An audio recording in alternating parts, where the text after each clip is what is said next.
ਕਿ ਜਾਂ ਉਦਾਂ ਹੀ ਕੀਤਾ, ਕਹਿੰਦਾ ਐਦਾਂ ਤਾਂ ਨਹੀਂ ਕੀਤਾ ਮੈਂ, ਫਿਰ ਤੂੰ ਕੀਤਾ ਹੀ ਨਹੀਂ, ਫਿਰ ਤਾਂ ਤੂੰ ਮੂੰਹ ਦੇ ਨਾਲ ਜ਼ਰੂਰ ਪੜ੍ਹਿਆ, ਤੇ ਮੂੰਹ ਨਾਲ ਪੜ੍ਹਿਆ ਮਨ ਦੇ ਅੰਦਰ ਕੁਝ ਹੋਰ ਚੱਲਿਆ, ਉਹ ਪ੍ਰਵਾਨ ਨਹੀਂ ਹੈ।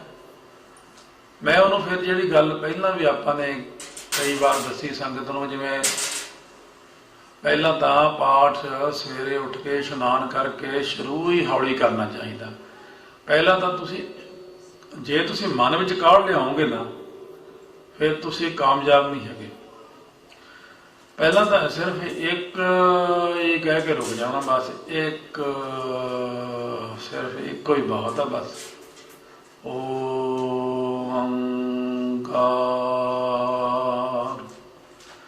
ਇਹ ਪਹਿਲਾਂ ਖੜ ਜੋ ਮਾੜਾ ਜਿਹਾ, ਕਾਹਲ ਨਾ ਕਰੋ। ਇੱਕ ਓੰਕਾਰ ਹੀ ਤਾਂ ਸਾਰਾ ਕੁਝ ਹੈ ਸਾਡਾ, ਇਹੀ ਤਾਂ ਬੀਜ ਮੰਤਰ ਹੈ ਸਾਡਾ, ਇਹੀ ਤਾਂ ਤਾਕਤ ਹੈ, ਇਹੀ ਤਾਂ ਪਰਮੇਸ਼ਰ ਹੈ, ਇਹ ਤਾਂ ਮੰਗਲ ਰੂਪ ਹੈ।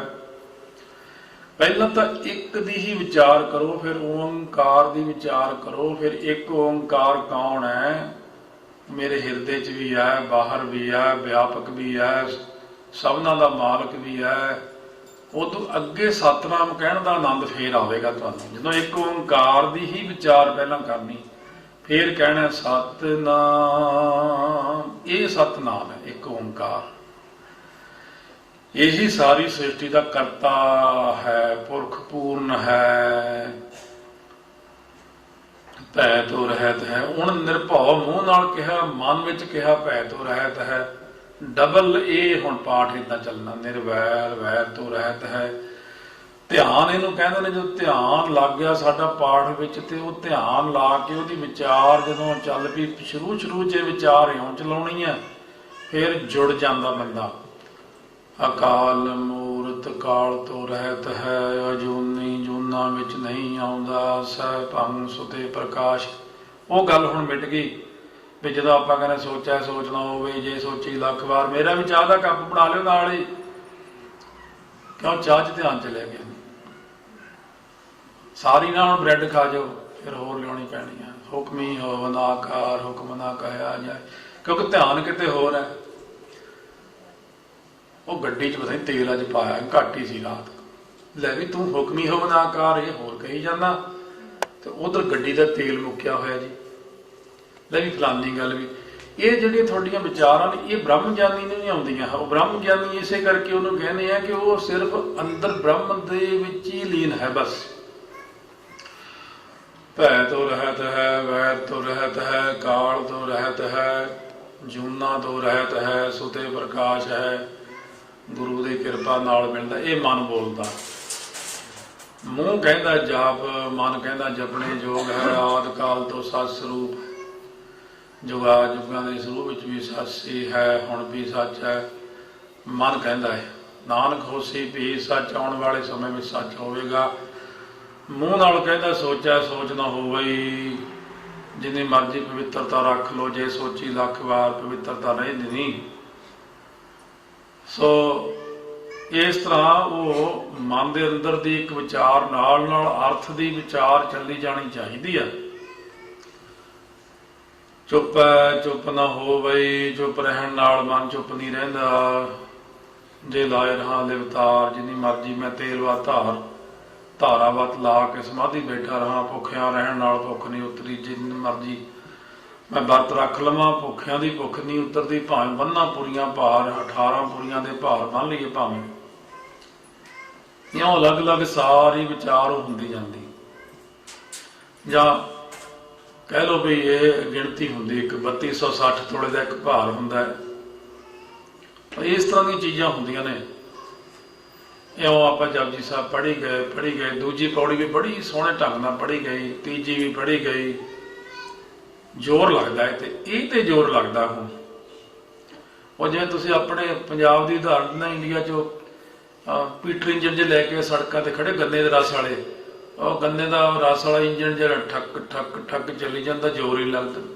ਪਰ ਜਿਉਂ ਹੀ ਉਹ ਗੰਨੇ ਪੀੜਨੇ ਸ਼ੁਰੂ ਕਰਦਾ, ਫਿਰ ਇੰਜਣ ਦੀ ਜਾਨ ਨਿਕਲਦੀ ਆ, ਫਿਰ ਧੂੰਆਂ ਛੱਡਦਾ ਪੂਰਾ। ਇਹੀ ਚੀਜ਼ ਜਦੋਂ ਤੁਸੀਂ ਇਕੱਲੀ ਬਾਣੀ ਪੜ੍ਹਦੇ ਹੋ, ਫੇਰ ਨਹੀਂ ਜ਼ੋਰ ਲੱਗਦਾ। ਜਦੋਂ ਅਰਥ ਦੀ ਵਿਚਾਰ ਕਰਦੇ ਆ ਨਾ, ਫੇਰ ਜ਼ੋਰ ਲੱਗਦਾ। ਮਹਾਂਪੁਰਖ ਕਹਿੰਦੇ ਹੁੰਦੇ ਸੀ, ਕਹਿੰਦੇ 1 ਘੰਟਾ ਕਥਾ ਤੇ 8 ਘੰਟੇ ਹਲ ਵਾਹੁਣ ਦੇ ਬਰਾਬਰ ਹੈ। ਇੰਨਾ ਜ਼ੋਰ ਕਥਾ ਵਾਲੇ ਤੇ ਲੱਗ ਜਾਂਦਾ ਕਥਾ 'ਚ ਹੀ। ਫਿਰ ਕੋਈ ਗੱਲ ਜੀ ਇੱਧਰ ਉੱਧਰ ਨਿਕਲ ਗਈ ਫਿਰ। ਤੋ ਇਸ ਤਰ੍ਹਾਂ ਦੀ ਜਿਹੜੀ ਵਿਚਾਰ ਹੈ ਮਨ ਦੇ ਅੰਦਰ ਗੁਰਬਾਣੀ ਦੀ ਚੱਲਦੀ ਕਿ ਬੜੀ ਸੋਹਣੀ ਥਾਪਿਆ ਨਾ ਜਾਏ ਵਾਹਿਗੁਰੂ, ਥਾਪਿਆ ਨਹੀਂ ਜਾਂਦਾ। ਅੰਦਰ ਮਨ ਨੇ ਵਿਚਾਰਿਆ ਕੀਤਾ ਨਾ ਹੋਏ, ਪੈਦਾ ਨਹੀਂ ਕੀਤਾ ਜਾਂਦਾ, ਆਪੇ ਆਪ ਨਿਰੰਜਨ ਸੋਏ, ਆਪੇ ਆਪ ਹੀ ਆਓ, ਮਾਇਆ ਕਾਲਖ ਤੋਂ ਰਹਿਤ ਹੈ। ਇਹ ਮਨ ਦੇ ਅੰਦਰ ਜਦੋਂ ਵਿਚਾਰਾਂ ਚੱਲ ਪਈਆਂ, ਬੜੀ ਸੁੰਦਰ ਵਿਚਾਰ ਚੱਲੀ। ਪਰ ਤੀਰਥ ਨਾਵਾਂ ਤੋਂ ਜਾਂ ਜੇ ਜੁਗ ਚਾਰੇ ਆਰਜਾ ਤੋਂ ਫਿਰ ਕੋਈ ਕੰਮ ਯਾਦ ਆ ਗਿਆ ਵੀ ਉਹ ਫਲਾਣੇ ਬੰਦੇ ਦੇ ਪੈਸੇ ਦੇਣੇ ਸੀਗੇ, ਫਿਰ ਚਲਿਆ ਗਿਆ ਮਨ। ਬੈਂਕ ਵਾਲੇ ਖੁੱਲਿਆ ਨਹੀਂ, ਸਵੇਰੇ 5 ਵਜੇ 6 ਵਜੇ ਬੈਂਕ ਖੁੱਲਦਾ ਕੋਈ, ਇਹ ਬੈਂਕ 'ਚ ਖੜਾ ਹੁੰਦਾ ਜਾ ਕੇ, ਭਈ ਲੰਬੀ ਲਾਈਨ ਲੱਗੀ, ਉਹ ਤੋਂ ਪੈਸੇ ਲੈ ਕੇ ਉਹ ਬੰਦੇ ਦੇ ਕੇ ਲੈਣ ਦੇਣ ਕਰੀ ਜਾਂਦਾ। ਮੁੜਿਆ ਕਿੱਥੇ ਫਿਰ, ਜਾ ਕੇ ਭਰੀਆ ਹੱਥ ਪੈਰ ਧੋਂਦੇ, ਪਾਣੀ ਧੋਤਾ, ਉੱਥੋਂ ਸੁੱਕ ਕੇ ਦੇ ਆਇਆ ਪੈਸੇ। ਕਰਿਆ ਕੁਛ ਨਹੀਂ, ਉਹੀ ਦੇ ਆਇਆ ਬਸ। ਨਾ ਹਲੇ ਬੈਂਕ ਖੁੱਲਿਆ, ਨਾ ਕੋਈ ਕੰਮ ਨਾ ਕਾਰ। ਇਹ ਬਸ ਇੱਥੇ ਨੁਕਸ ਆਪਣਾ। ਹੁਣ ਆਪਾਂ ਨੇ ਇਹ ਨੁਕਸ ਨੂੰ ਫੜਨਾ ਵੀ ਮੈਂ 5 ਪੌੜੀਆਂ ਤੱਕ ਮੈਨੂੰ ਯਾਦ ਹੈ, ਮੈਂ ਸੁਣਿਆ ਸੀ ਤੇ ਭਰੀਏ ਤੱਕ ਤੇ ਸੁਣਿਆ ਹੀ ਨਹੀਂ, ਮੈਂ ਤਾਂ ਪੈਸੇ ਦੇਣ ਗਿਆ ਹੋਇਆ ਸੀ। ਆ ਜਾ ਫਿਰ ਮੁੜਿਆ ਭਾਈ। ਇਹ ਦੁਬਾਰਾ ਤੀਰਥ ਨਾਵਾ ਜੇ ਤੇ ਸੁਭਾਵਾਂ ਤੋਂ ਹੀ ਪੜ੍ਹਨਾ ਪੈਣਾ ਹੁਣ, ਕਿ ਉਹ ਤੇਰਾ ਪ੍ਰਵਾਨ ਨਹੀਂ ਹੈ ਸਾਨੂੰ। ਇਹ ਤੁਹਾਡਾ ਮਨ ਬੜਾ ਕਲਪੂਗਾ, ਬੜਾ ਭੜਕੂਗਾ, ਨਾਲ ਮੈਨੂੰ ਵੀ 4 ਸ਼ਲੋਕ ਸੁਣਾਓਗੇ, ਇਹ ਨਵੀਂ ਚੀਜ਼ ਦੱਸ ਗਿਆ, ਦੱਸ ਫਸਾਤਾ ਸਾਨੂੰ। ਇਹ ਹੋਰ ਵੀ ਤਾਂ ਸਾਰੀ ਦੁਨੀਆ ਪਾਠ ਕਰਦੀ, ਹੁਣ ਏਦਾਂ ਹੀ ਕਰਨਾ, ਏਦਾਂ ਕੰਮ ਤੇ ਨਹੀਂ ਜਾਣਾ, ਐ ਨਹੀਂ ਕਰਨਾ, 100 ਗੱਲਾਂ ਬੋਲਣੀਆਂ ਨੇ। ਪਰ ਨਹੀਂ, ਤੁਸੀਂ ਕਰੜੇ ਹੋ ਕੇ ਲੱਗੋ, ਇਹਨੂੰ ਕਹੋ ਨਹੀਂ ਇੱਧਰ ਆ ਜਾ ਤੇ ਇੱਥੋਂ ਹੀ ਲੱਗਣਾ। ਮੈਂ ਛੁੱਟੀ ਵਾਲੇ ਦਿਨ ਕਰ ਲਿਓ ਮਿਹਨਤ,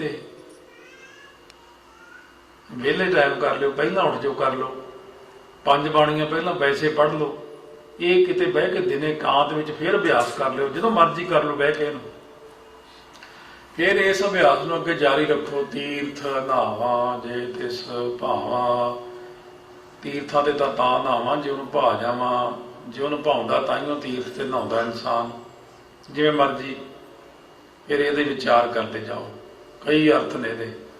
ਵਿਣ ਭਾਣੇ ਕਿ ਨਹਾਏ ਕਰੀ, ਜਦੋਂ ਉਹਨੂੰ ਹੀ ਨਹੀਂ ਭਾਇਆ ਤੇ ਨਹਾ ਕੇ ਕੀ ਕਰਾਂਗੇ, ਡੁੱਬੇ ਲਾ ਕੇ। ਆਮ ਤੀਰਥਾਂ ਦੀ ਗੱਲ ਕੀਤੀ ਆ, ਉਹ ਗੁਰੂ ਘਰ ਦੇ ਤੀਰਥਾਂ ਦੀ ਨਹੀਂ।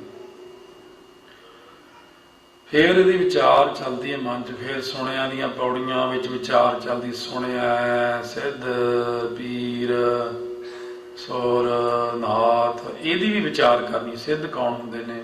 84 ਸਿੱਧ।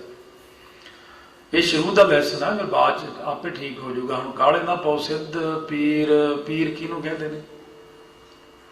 ਮੁਸਲਮਾਨਾਂ ਵਿੱਚ ਹੁੰਦੇ ਨੇ। ਸੁਣਿਆ ਸਿੱਧ ਪੀਰ ਸੁਰ ਦੇਵਤੇ ਨਾਥ, ਜਿਹੜੇ 9 ਨਾਥ ਨੇ। ਇਹ ਇੱਕ ਅੱਖਰ ਦੀ ਵਿਚਾਰ ਕਰਨੀ। ਸੁਣਿਆ ਧਰਤ ਧਵਲ ਆਕਾਸ਼, ਧਰਤੀ ਤੇ ਧੌਲਾ ਬਲਦ ਤੇ ਆਕਾਸ਼। ਸੁਣੇ ਤੇ ਪਤਾ ਲੱਗਦਾ, ਨਾਮ ਦੇ ਸੁਣੇ ਹੀ ਇਹਨਾਂ ਦਾ ਗਿਆਨ ਹੁੰਦਾ। ਬੜੀ ਸੋਹਣੀ ਵਿਚਾਰ ਚੱਲਦੀ ਹੈ। ਸੁਣਿਆ ਸਰਾ ਗੁਣਾ ਕੇ ਗਾਹ, ਅੱਗੇ ਮੰਨੈ ਸੁਰਤ ਹੋਵੇ ਮਨ ਬੁੱਧ। ਮੈਂ ਬੜਾ ਜ਼ੋਰ ਲਾ ਕੇ ਉਹਨੂੰ ਰੋਕ ਕੇ ਰੱਖੋ ਤੁਸੀਂ, ਮਨ ਰੋਕਿਆ ਹੈ, ਚੰਗਾ ਭਲਾ ਸੁਣ। ਫਿਰ ਅੰਦਰੋਂ ਫਿਰ ਜ਼ੋਰ ਪਿਆ ਮਨ ਦਾ, ਉਹ ਬਈ ਮੈਂ ਤਾਂ ਫਲਾਨਾ ਕੰਮ ਕਰਨਾ। ਉਹ ਕੱਲ ਮੈਨੂੰ ਬੰਦੇ ਨੇ ਬੜੀ ਕਟਵੀਂ ਜਿਹੀ ਗੱਲ ਬੋਲੀ ਸੀ, ਚੀਜ਼ ਤਾਂ ਕਰੇ ਵੀ ਮਾਰਦੇ ਆ, ਤੇ ਉੱਥੇ ਹੀ ਭੱਜ ਗਿਆ ਉਹਨੂੰ ਮਾਰਨ। ਫਿਰ ਮੰਨਿਆ ਪਾਵੇ ਮੁੱਖ ਦੁਆਰ ਤਾਂ ਵਿੱਚ ਹੀ ਰਹਿ ਗਿਆ। ਹੁਣ ਲੜਨ ਗਿਆ, ਉਹ ਲੜ ਕੇ ਮੁੜਿਆ ਜੀ। ਇਹ ਵਾਪਸਾ ਮੁੱਲ ਲਗਾਉਣਾ ਮੁੱਲ ਵਾਪਾਰ। ਜਾਣ ਵੇਲੇ ਦੱਸਿਆ ਨਹੀਂ, ਆਉਣ ਵੇਲੇ ਦੱਸਤਾ ਮੈਂ ਆ ਗਿਆ। ਹੁਣ ਵਾਪਸ ਲੈ ਜਾਓ ਉਹਨੂੰ ਉੱਥੇ ਹੀ, ਬਈ ਮਿੱਤਰ ਇੰਨੀਆਂ ਪੌੜੀਆਂ ਨਹੀਂ ਸੀ ਸੁਣੀਆਂ, ਆ ਜਾ ਵਾਪਸ। ਇਹਦਾ ਪ੍ਰੈਕਟਿਸ 10 ਦਿਨ 15 ਦਿਨਾਂ ਹੀ ਚੱਲੀ ਜਾਊਗੀ ਤੁਹਾਡੀ। ਔਖੇ ਵੀ ਤੁਸੀਂ ਹੋਵੋਗੇ। ਜਿਵੇਂ 9 ਮਹੀਨੇ ਰੰਗਰੂਟੀ ਚੱਲਦੀ ਨਾ, ਫਿਰ ਉਹ ਹਿਸਾਬ ਹੁੰਦਾ ਜੇ ਮਸਲ ਬਣਦੇ ਚੰਗੇ। ਫਿਰ ਅਖੀਰ ਇਹ ਮਨ ਦੇ ਅੰਦਰ ਇੱਕ ਖਿਆਲ ਪੈਦਾ ਹੁੰਦਾ, ਕਿਹੜਾ ਵੀ ਇਹ ਬੰਦਾ ਢੀਠ ਹੋ ਗਿਆ, ਇਹ ਹੁਣ ਮੈਨੂੰ ਬਾਰ-ਬਾਰ ਮੋੜ ਲਾਉਂਦਾ। ਇਹ ਕਿਉਂ ਨਾ ਮੈਂ ਸਾਰਾ ਪਾਠ ਸੁਣਨਾ, ਨਾਲੇ ਤਾਂ 20 ਮਿੰਟ 'ਚ ਪਾਠ ਹੋ ਜਾਊਗਾ, ਨਾਲੇ ਮੇਰਾ ਖਹਿੜਾ ਛੁੱਟ ਜੂ ਛੇਤੀ। ਇਉਂ ਮਨ ਵਿਚਾਰਦਾ। ਫਿਰ ਇਉਂ ਇਹ ਤੁਹਾਡਾ ਮਨ ਜੇ ਫਿਰ 15-20 ਦਿਨ ਬਾਅਦ, ਮਹੀਨੇ ਬਾਅਦ ਫਿਰ ਸਾਰਾ ਪਾਠ ਸੁਣਨ ਦਾ ਆਦੀ ਹੋ ਜਾਣਾ ਇਹਨੇ। ਇਹ ਡਰ ਲੱਗ ਜਾਂਦਾ ਵੀ ਜੇ ਮੈਂ ਗਿਆ ਇਹਨੇ ਮੈਨੂੰ ਉੱਥੋਂ ਹੀ ਫੇਰ ਲਾਉਣਾ, ਇਹਦਾ ਪਹਿਲਾਂ ਹੀ ਕੰਮ ਮੁਕਾਈਏ, ਆਪਾਂ ਜਪਜੀ ਸਾਹਿਬ ਪਹਿਲਾਂ ਹੀ ਸੁਣ ਲਈਏ। ਪਰ ਇਹ ਨਾਲ ਪੱਕਾ ਵੀ ਜੇ ਸਾਰਾ ਜਪਜੀ ਸਾਹਿਬ ਸੁਣ ਲਿਆ ਨਾ ਇੱਕ ਵਾਰੀ, ਬਸ ਟਿਕ ਗਿਆ, ਰਸ ਆ ਗਿਆ, ਸ਼ਾਂਤੀ ਆ ਗਈ। ਜਿਹੜੀ ਚੀਜ਼ ਇਹ ਭਾਲਦਾ ਸੀ ਫਰਿੱਜ ਵਿੱਚ, ਸੋਫਿਆਂ ਵਿੱਚ, ਘਰ ਵਿੱਚ, ਗੱਡੀ 'ਚ, ਮੋਬਾਈਲਾਂ 'ਚ, ਘੜੀਆਂ 'ਚ, ਪੈਸਿਆਂ ਵਿੱਚ, ਸੋਨੇ 'ਚ, ਚਾਂਦੀ 'ਚ, ਉਹ ਮਿਲ ਗਈ ਬਈ, ਮਿਲ ਗਈ। ਬਾਹਰ ਜਾਂਦਾ ਅੰਦਰ ਨੂੰ ਮੁੜਿਆ। ਜਦੋਂ ਇਹਨੂੰ ਇਹ ਬਾਣੀ ਦੇ ਨਾਲ ਟਿਕਾਓ ਬਣਿਆ, ਇੰਨੀ ਇਕਾਗਰਤਾ ਜਾਪ ਸਾਹਿਬ 'ਚ ਹੋ ਗਈ, ਸਵਈਆਂ 24 ਆਨੰਦ ਸਾਹਿਬ 'ਚ ਹੋ ਗਈ, ਹੌਲੀ ਹੌਲੀ ਰਹਿ ਰਾਸ ਵਿੱਚ ਸੁਖਮਨੀ ਸਾਹਿਬ 'ਚ ਇਕਾਗਰਤਾ। ਹੁਣ ਇਹਨੂੰ ਆਦਤ ਪੈ ਗਈ ਵਿਚਾਰਨ ਦੀ। ਜਦੋਂ ਇਹ ਕੀਰਤਨ ਸੁਣਨ ਬੈਠਿਆ, ਹੁਣ ਕੀਰਤਨ ਦੇ ਵਿੱਚ ਇਹ ਵਿਚਾਰ ਕਰਦਾ ਬੈਠਾ, ਹੁਣ ਨਹੀਂ ਝਾਕਦਾ ਆਲਾ ਦਾਲਾ। ਹੁਣ ਜਦੋਂ ਰਾਗੀ ਸਿੰਘ ਕੀਰਤਨ ਕਰਦੇ ਨੇ, ਇਹ ਬੈਠ ਜਾਂਦਾ, ਜੁੜ ਜਾਂਦਾ। ਫਿਰ ਜਦੋਂ ਜੁੜ ਕੇ ਸੁਣਦਾ, ਬੜਾ ਆਨੰਦ ਆ ਰਿਹਾ, ਫਿਰ ਇਹਨੂੰ ਆਨੰਦ ਆਉਂਦਾ। ਰਾਗੀ ਸਿੰਘ ਕੋਈ ਵੀ ਸ਼ਬਦ ਪੜ੍ਹਦੇ ਨੇ, ਉਸੇ ਦੀ ਵਿਚਾਰ ਸ਼ੁਰੂ ਕਰ ਦਿੰਦਾ, ਕਿ ਹੈਬਿਟ ਬਣ ਜਾਂਦੀ ਹੈ ਵੀ ਹਾਂ ਵਿਚਾਰ ਕਰਨੀ ਹੈ। ਵਿਚਾਰ ਕਰਦਿਆਂ ਕਰਦਿਆਂ ਕੀਰਤਨ ਵਿੱਚ ਇਹੋ ਜਿਹਾ ਮਨ ਜੁੜਦਾ। ਰਾਗੀ ਸਿੰਘ ਕਹਿੰਦੇ ਜੀ ਹੁਣ ਸਾਧ ਸੰਗਤ ਜੀ ਭੋਗ ਪੈ ਗਿਆ। ਕਹਿੰਦਾ ਲੈ ਰਾਗੀ ਸਿੰਘ ਹੁਣ ਛੇਤੀ ਭੋਗ ਪਾ ਦਿੰਦੇ ਆ। ਪਹਿਲਾਂ ਕਹੇ ਸੀ ਇਹ ਰਾਗੀ ਸਿੰਘ ਹਟਦੇ ਹੀ ਨਹੀਂ, ਕਿਉਂ ਉਦੋਂ ਕੀਰਤਨ ਨਹੀਂ ਸੀ ਸਵਾਦ ਲੱਗਦਾ। ਕਈ ਕਹਿਣਗੇ ਹਰਿਮੰਦਰ ਸਾਹਿਬ ਸਾਰਾ ਦਿਨ ਹੀ ਕੀਰਤਨ ਹੋਈ ਜਾਂਦਾ, ਕਈ ਕਹਿਣਗੇ ਇਹ ਥੋੜਾ, ਕਿਉਂਕਿ ਉਹ ਜਿਹਨੂੰ ਸਵਾਦ ਆਇਆ ਉਹ ਕਹਿੰਦਾ ਇਹ ਥੋੜਾ। ਕਈ ਹੁਣ ਮੈਂ ਦੇਖੇ ਸਿੰਘ ਇਕੱਲੇ ਹੀ ਖੰਡ ਪਾਠ ਕਰਦੇ, ਕਿਉਂ ਉਹਨੂੰ ਆਨੰਦ ਆ ਗਿਆ। ਕਈ ਕਹਿੰਦੇ ਨੇ ਮੈਂ ਤਾਂ 10 ਮਿੰਟ ਰੌੜ ਲਾਉਂ ਫਿਰ ਮੈਂ ਜਾਣਾ। ਜਿਹਨੂੰ ਸਵਾਦ ਨਹੀਂ ਆਇਆ ਉਹ ਬਾਣੀ ਘੱਟ ਪੜ੍ਹਨ ਨੂੰ ਕਹਿੰਦੇ ਨੇ। ਜਿਵੇਂ 3 ਬਾਣੀ ਵਾਲੇ ਆ, ਉਹ ਕਹਿੰਦੇ ਘੱਟ ਹੀ ਪੜ੍ਹੋ। ਉਹਨਾਂ ਨੂੰ ਵਿਚਾਰਿਆਂ ਨੂੰ ਉਹ ਝਟਕਾ, ਹੁਣ ਉਧਰ ਤਾਂ ਕੁੱਕਰ ਦੀ ਸੀਟੀ ਵੱਜ ਰਹੀ ਵੀ ਕਾਲ ਤਖਤ ਦਾ ਹੁਕਮ ਹੀ ਮੰਨਣਾ, ਉਹੀ ਕੋਲੇ ਮਿਲਾ ਲੈਂਦੇ ਗੱਲਾਂ। ਕਿਉਂਕਿ ਉਹਨੇ ਤਾਂ ਆਮਲੇਟ ਖਾਣਾ ਜਿਹਨੇ, ਉਹ ਕਹਿੰਦਾ ਵੀ ਛੇ ਦੀ, ਮੇਰਾ ਖਿਆਲ ਤਾਂ ਪੜ੍ਹਦੇ ਹੀ ਨਹੀਂ ਹੋਣਾ, ਕਹਿੰਦਾ ਹੀ ਆ ਜਾਪ ਸਾਹਿਬ ਦਾ ਕਿਸੇ ਨੂੰ ਕੰਠ ਹੀ ਨਹੀਂ ਹੋਣਾ ਇਹਨਾਂ ਨੂੰ। ਇਸ ਤਰ੍ਹਾਂ ਜਿਹੜੇ ਲੋਕਾਂ ਦਾ ਅਨਸਵਾਦ ਹੈ ਹੋਰ ਨਾ ਪਾਸੇ, ਤੇ ਇਹ ਰਸਨਾ ਤੋਂ ਅਨਰਸ ਰਾਹ ਚ ਰਹੀ, ਉਹ ਬਾਣੀ ਨੂੰ ਬਾਹਲਾ ਨਹੀਂ ਖੁਸ਼ ਹੁੰਦੇ ਪੜ੍ਹ ਕੇ। ਉਹਨੂੰ ਘਟਾ ਕੇ ਖੁਸ਼ ਨੇ, ਘੱਟ ਪੜਵਾ ਕੇ ਖੁਸ਼ ਨੇ। ਰਾਮਕਲੀ ਸੱਦ ਦੀ ਕੀ ਲੋੜ ਹੈ, ਹੁਣ ਲਾੜੀਆਂ ਦੀ ਕੀ ਲੋੜ ਆ, ਉਹਦੀ ਕੀ ਲੋੜ ਆ, ਉਹਦੀ ਕੀ ਲੋੜ ਆ। ਪਰ ਜਿਨ੍ਹਾਂ ਨੂੰ ਹੋ ਜਾਂਦਾ, ਆਨੰਦ ਆ ਜਾਂਦਾ, ਉਹ ਕਹਿੰਦੇ ਬਸ ਬਾਣੀ, ਬਸ ਮੇਰਾ ਜੀਵਨ ਬਾਣੀ ਬਣ ਗਿਆ, ਮੇਰਾ ਜੀਵਨ ਬਾਣੀ ਬਣ ਗਿਆ, ਮੈਂ ਬਾਣੀ ਬਿਨਾਂ ਨਹੀਂ ਜਿਉ ਸਕਦਾ। ਉਹ ਕਹਿੰਦੇ ਆਖਾਂ ਜੀਵਾ ਵਿਸਰੈ ਮਰ ਜਾਓ, ਆਖਣਿਆ ਔਖਾ ਸਾਚਾ ਨਾਉ। ਸਤਿਗੁਰੂ ਕਹਿੰਦੇ ਜਦ ਮਨ ਜੋੜਨ ਲੱਗ ਜਾਂਦਾ, ਫਿਰ ਉੱਥੇ ਟਿਕਾਓ ਚ ਹੋ ਜਾਂਦਾ। ਉਹ ਇੱਕ ਅਮਲੀ ਹੋ ਜਾਂਦਾ ਹੈ, ਉਹਨੂੰ ਖਿੱਚ ਪੈਣ ਲੱਗ ਜਾਂਦੀ ਹੈ। ਉਹ ਪਾਠੀ ਪਾਠ ਕਰਦਾ ਗੁਰਦੁਆਰੇ, ਨਹੀਂ ਵੀ ਕੀਰਤਨ ਹੁੰਦਾ, ਉਹ ਕਹਿੰਦਾ ਭਾਈ ਸਾਹਿਬ ਉੱਚੀ ਪੜ੍ਹੋ, ਮੈਂ ਤਾਂ ਬਹਿ ਕੇ ਸੁਣਨਾ। ਉਹ ਬੈਠਾ ਹੈ ਸੁਰਤ ਜੋੜ ਕੇ ਸੁਣਦਾ। ਭਾਈ ਜੀ ਵੀ ਕਹਿੰਦੇ ਇਹ ਕੱਜ ਆਊਗਾ, ਹੁਣ ਇਹ ਤਾਂ ਬੈਠਾ ਹੀ ਬੰਦਾ, ਮੇਰਾ ਗਲ ਥੱਕ ਗਿਆ ਬੋਲ ਬੋਲ ਕੇ। ਭਾਈ ਜੀ ਵਿਚਾਰਾ ਉਲਟਾ ਔਖਾ ਹੋ ਜਾਂਦਾ। ਉਹ ਕੀਰਤਨ ਵਿੱਚ ਜਦੋਂ ਜੁੜ ਗਿਆ, ਕੀਰਤਨ ਹੀ ਸੁਣੀ ਜਾਂਦਾ। ਕਥਾ ਵਿੱਚ ਜੁੜ ਗਿਆ, ਕਥਾ ਹੀ। ਜੇ ਆਪ ਪਾਠ ਕਰਨ ਲੱਗ ਗਿਆ ਘਰ ਦੇ, ਕਹਿੰਦੇ ਬਸ ਕਰ, ਹੁਣ ਗੁਟਕਾ ਹੀ ਫੜੀ ਬੈਠਾ ਤੂੰ, ਮਾਲਾ ਹੀ ਫੜੀ ਜਾਂਦਾ ਤੂੰ। ਉਹ ਹਜ਼ੂਰ ਸਾਹਿਬ ਚਲਾ ਜਾ ਬਾਬਾ, ਤੂੰ ਇੱਥੋਂ ਘਰ ਛੱਡ ਪਰੇ। ਉਹ ਕਹਿੰਦਾ ਮੈਂ ਤਾਂ ਅੱਗੇ ਹੀ ਚਾਹੁੰਦਾ ਸੀ। ਇਉਂ ਉਹ ਜਾ ਕੇ ਫਿਰ ਜਿਹੜੇ ਜੁੜ ਜਾਂਦੇ, ਮਨ ਸਾਚਾ ਮੁਖ ਸਾਚਾ ਸੋਏ ਵਿੱਚ ਚਲੇ ਜਾਂਦੇ ਨੇ। ਜਿਹੜਾ ਸ਼ਬਦ ਬੋਲੋ ਉਸੇ ਦੀ ਵਿਚਾਰ ਕਰੋ, ਬਸ ਜਿਹੜਾ ਮੂੰਹ ਚ ਤੁਕ ਗੁਰੂ ਸਾਹਿਬ ਸੰਦੇਹਾ ਦੇਣ ਲੱਗ ਜਾਂਦਾ ਅੰਦਰੋਂ, ਦਿਲਾਂ ਕਾ ਮਾਲਕ ਕਰੇ ਹਾਕ। ਮਾੜਾ ਜਿਹਾ ਫੁਰਨਾ ਕੀਤਾ ਨਹੀਂ ਉਹਨਾਂ ਨੇ, ਜਦੇ ਅੰਦਰੋਂ ਪੰਕਤੀ ਉਸੇ ਟਾਈਮ ਆ ਜਾਣੀ ਆ ਵੀ ਆ ਇਹਦਾ ਜਵਾਬ ਹੈ। ਇਹ ਗਾਹਾਂ ਦੀ ਅਵਸਥਾ। ਵੈਸੇ ਕਈ ਵਾਰ ਸੁੱਤੇ ਪਿਆ ਸਵੇਰੇ ਮੂੰਹ ਚ ਪੰਕਤੀ ਆਈ ਹੁੰਦੀ ਆਪਣੇ। ਭਾਈ ਵੀਰ ਸਿੰਘ ਕਹਿੰਦੇ ਨੇ ਗੁਰੂ ਦਾ ਸੁਨੇਹਾ ਆਇਆ ਹੈ, ਕਹਿੰਦੇ ਇਹਨੂੰ 100 ਵਾਰੀ ਪੜ੍ਹ। ਮੈਨੂੰ ਅੱਜ ਕੀ ਕਹਿੰਦੇ ਗੁਰੂ ਸਾਹਿਬ, ਮੇਰੇ ਮੂੰਹ ਚ ਤੁਕ ਆਈ ਕਿਉਂ ਹੈ? ਸ਼ਬਦ ਮੇਰਾ ਗੁਰੂ ਹੈ, ਮੈਨੂੰ ਸ਼ਬਦ ਗੁਰੂ ਮੈਨੂੰ ਸੁਨੇਹਾ ਦੇ ਰਿਹਾ ਅੱਜ। ਇਹ ਨਹੀਂ ਹੁੰਦਾ ਕਿ ਆਪਾਂ ਕਦੇ ਸ਼ਬਦ ਗੁਣਗੁਣਾਉਨੇ। ਵੈਸੇ ਤੁਸੀਂ ਦੇਖਿਓ ਮੂੰਹ ਚ ਸ਼ਬਦ ਆ ਗਿਆ, ਕਿਉਂ ਆਇਆ? ਇਹ ਗੁਰੂ ਸਾਹਿਬ ਨੇ ਤੈਨੂੰ ਸੁਨੇਹਾ ਭੇਜਿਆ, ਉਹਨਾਂ ਦੀ ਚਿੱਠੀ ਆਈ ਹੈ। ਉਹ ਤੈਨੂੰ ਕਹਿੰਦੇ ਨੇ ਤਾਤੀ ਬੌਲ ਲੱਗਈ ਪਾਰ ਬ੍ਰਹਮ ਸਰਣਾਈ, ਘਬਰਾ ਨਾ ਤੂੰ ਗੁਰ ਕਾ ਸ਼ਬਦ ਰਖਵਾਰੇ, ਚੌਕੀ ਚੌਗਿਰਦ ਹਮਾਰੇ RAM ਨਾਮ ਮਨ ਲਾਗਾ। ਜਿੰਨਾ ਅੰਦਰ ਵਿਚਾਰ ਕਰੀ ਜਾਓਗੇ ਬਾਣੀ ਦੀ, ਉਨਾ ਹੀ ਮਨ ਨਾਲ ਹੀ ਜੁੜ ਜਾਣਾ ਬਾਣੀ ਦੇ। ਤੇ ਜੁੜੇ ਹੋਏ ਮਨ ਦੀ ਮੈਲ